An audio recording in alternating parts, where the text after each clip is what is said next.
Now, it's been reported by outlets including Vanity Fair and the Times of London that the Queen has been advised by doctors that she should give up her evening drink of choice, a martini, so that she's in tip-top condition ahead of a busy autumn of engagements.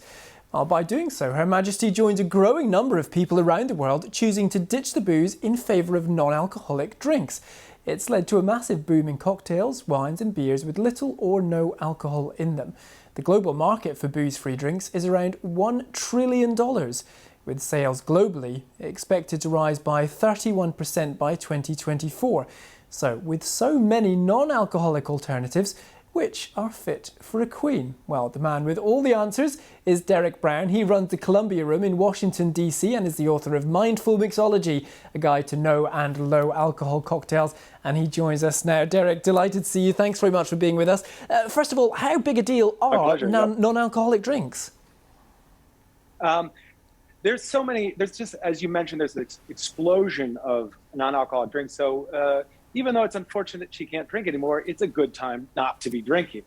There are lots of wines or wine alternatives. There's lots of spirits out there that they have that are wonderful and really do carry some of the flavors and characteristics of the spirit.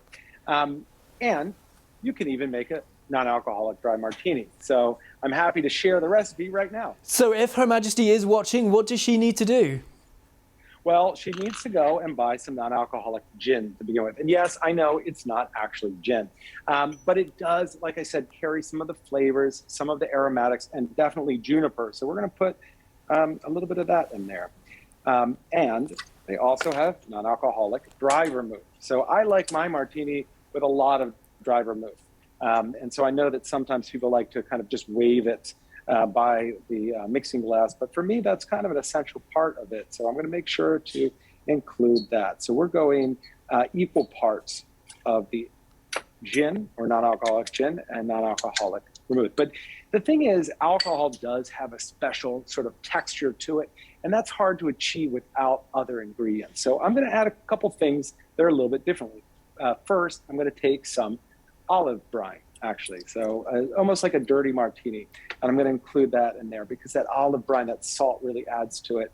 A little bit of apple cider vinegar, which I know this is just kind of like a household thing, but vinegar itself is a byproduct of alcohol, so it has some of those funky esters that you get when you have alcohol as well.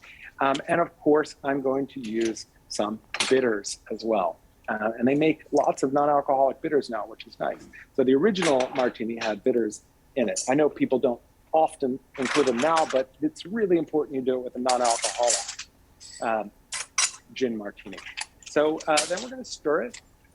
And you might not want to stir it as much because that texture, you want to make sure that you get it closer to the alcohol texture. So you're going to do probably half as many stirs, which I guess saves you a little bit of time.